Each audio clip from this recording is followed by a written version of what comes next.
In this video, we're going to go through the steps to do a bedroom search. First thing you're going to want to do is access the search checklist in the Hatch portal. You're going to click Operations, Client Room and Luggage Checklist, and Add New. Here you're going to enter in the date and time of your search. If applicable, the first name, last initial of the client, and your name as the person doing the search as well as your title. Now, depending on the search that you're doing, you can choose one of the options here. Let's call this one a random search. Here you're going to see some information about what's considered contraband and what to be done with that contraband, as well as some of the general rules for your searches. Now, as we are going through a bedroom search, here's some guidelines for this bedroom search. You're also going to see a checklist of things that you should specifically be looking for and looking in while doing a bedroom search. Now, if you do find contraband, you can list that here to document it. You want to use one line per item found.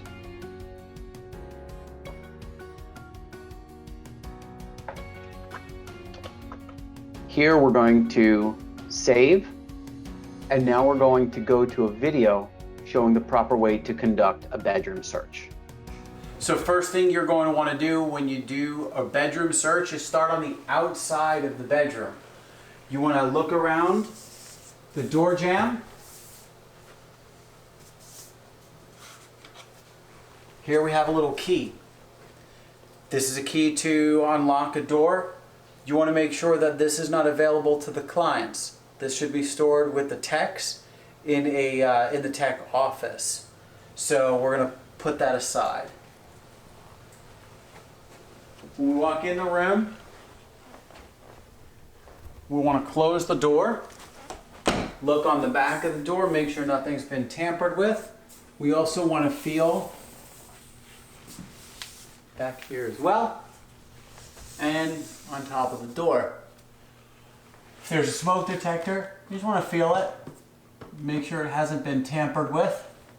So just like when you're doing a common area search, you want to start at the perimeter and work your way around, then work your way towards the center of the room. So we see a couple of light covers, power outlets here. You want to make sure that these have not been tampered with. Same thing with the light cover here. Closet, you want to go over the door frame, make sure everything is fine, hasn't been touched or tampered with. You can open the closet. Open it up as wide as possible so you can let as much light in the room or in the closet, or you can use a flashlight if necessary.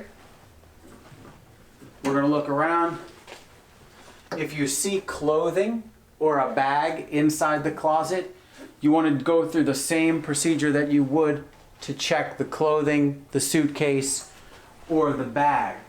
A lot of times you see things that look normal, like a suitcase or their clothing, but that's a very good place to hide things. It's a little bit tedious to look in those things, and a really good place where people hide it and get away with it because people don't want to be looking. Pillowcases. You want to take the pillows out of the pillowcases. Feel around the pillows, the corners, the edges specifically, and we're going to look for any kind of tampering. If there is a zipper in the pillow, we also want to check that zipper inside the pillow and make sure that there's nothing hidden inside.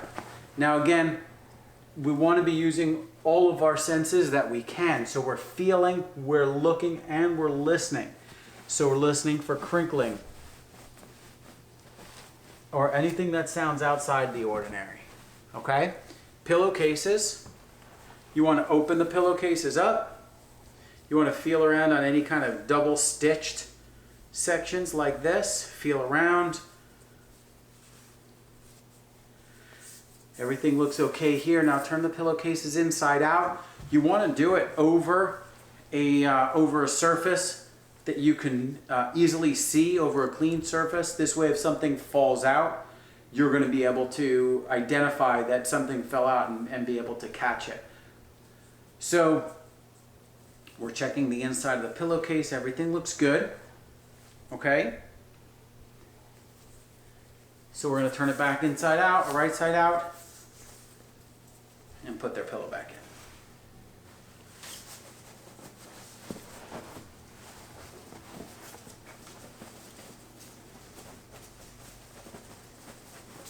Okay, pillows back in.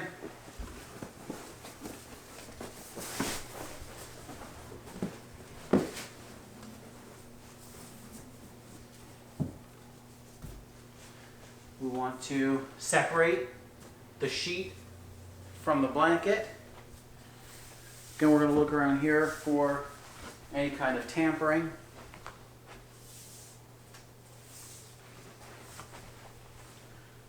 We don't want to be shaking the linens or the fabrics, as that is a really good way to spread germs. So something to be cognizant of. You really just want to inspect, again, using as many of your senses as you can. Okay? Sheets, same thing. You want to double check for sight, sound, and feel in any of these folded sections. This looks okay.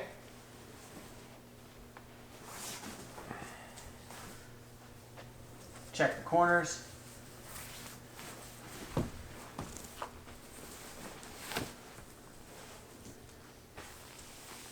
You want to also feel any of these areas right here. We're feeling around again for something that's been tampered with.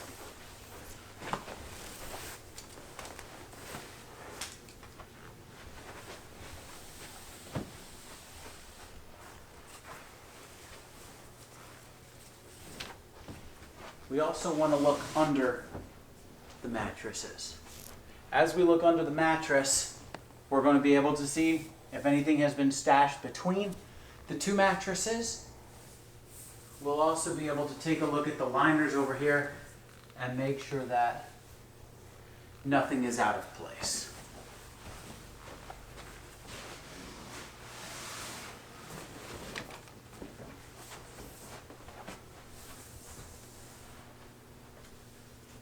So these all look okay. And we want to get under this mattress as well. Lift it up. Look at and inspect these linings, these staples. Make sure that none of the staples have been removed, creating access to anything under here.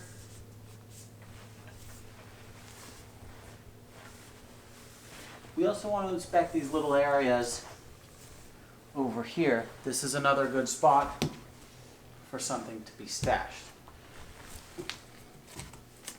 Feel around.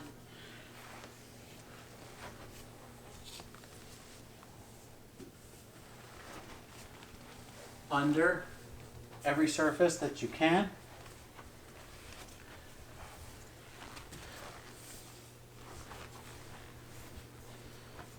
Again, we are looking for something that somebody who's very motivated does not want us to find. So it's very unlikely that any kind of contraband that you find is going to just pop out at you. It's never going to be something that's easy to find, or unlikely that it's going to be something that's easy to find. So, little pieces of styrofoam here. So this bed is clean.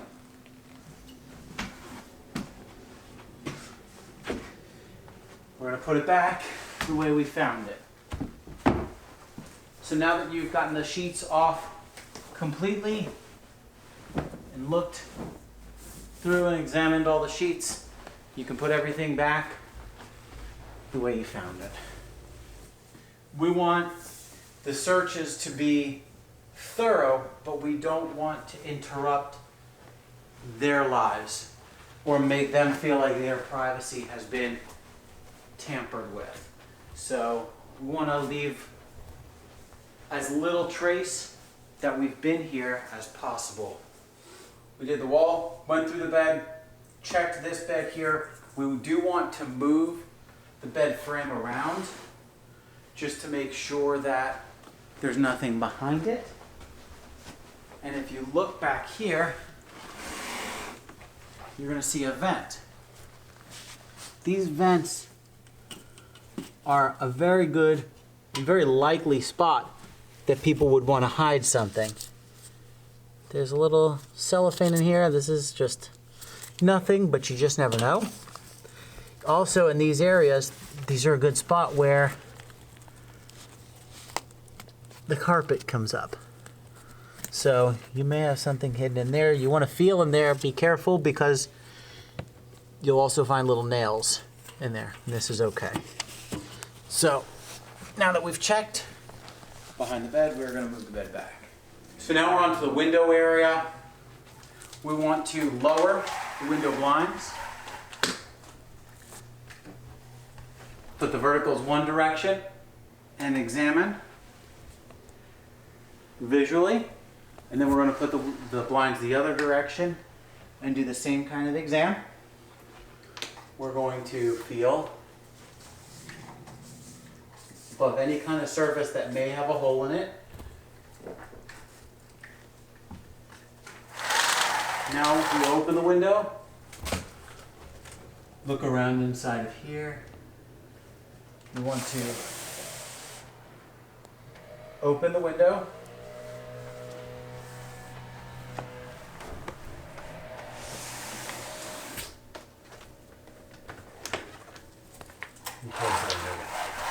As we continue to make our way around, we have a dresser. We want to move the dresser away from the wall.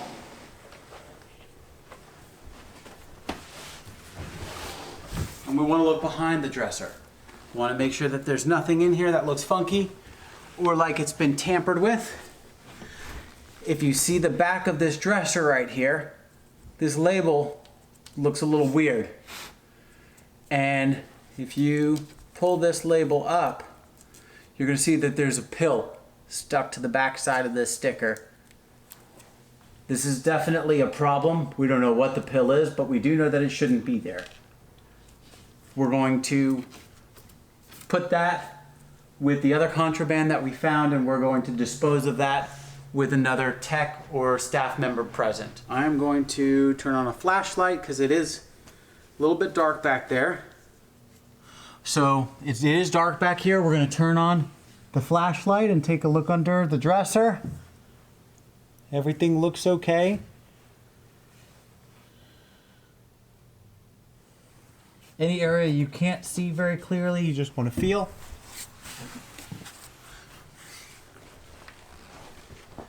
We're going to put this dresser back now. So now that we've checked the back of the dresser, we're going to open up all the drawers and go through them. These drawers have something in here with some liquid. We're not sure what this is, but anything that looks suspect, you definitely want to take and get rid of. This is a liquid. It could very well be urine that could be stored to pass a drug test.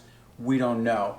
And again, because we don't know what is in a lot of the things that we're going to be touching in these rooms, we definitely want to be wearing gloves. Here's another rubber glove here. Not sure why it's here. So what you want to do is, again, check all the fingers, feel, inspect it, make sure that there's no contraband hidden in there. Inside of this drawer also is a bag. This is a bag that comes with the furniture, but there are screws, nails, and some sharp objects in here. This could easily be used to hurt somebody, and we don't want people having access to this in treatment. So as the drawers open, we want to empty everything out of the drawer and inspect all the things in the drawer. Clothing, we want to inspect the same way we do with a new intake search. The clothing itself is pretty tedious to search, and we understand that, but so do the clients. And they use that as a method of hiding with the expectation you may not check it. So that's a very likely place that things are going to get hidden. These drawers, you want to open up, see if you can remove the drawer completely. If it can't be removed completely like these, you want to visually inspect as well as feel around and make sure that there's nothing hidden or stuck to the drawers. And we'll want to look under as well and do the same thing on every one of these drawers. This is how you conduct a room search. I hope you found it helpful.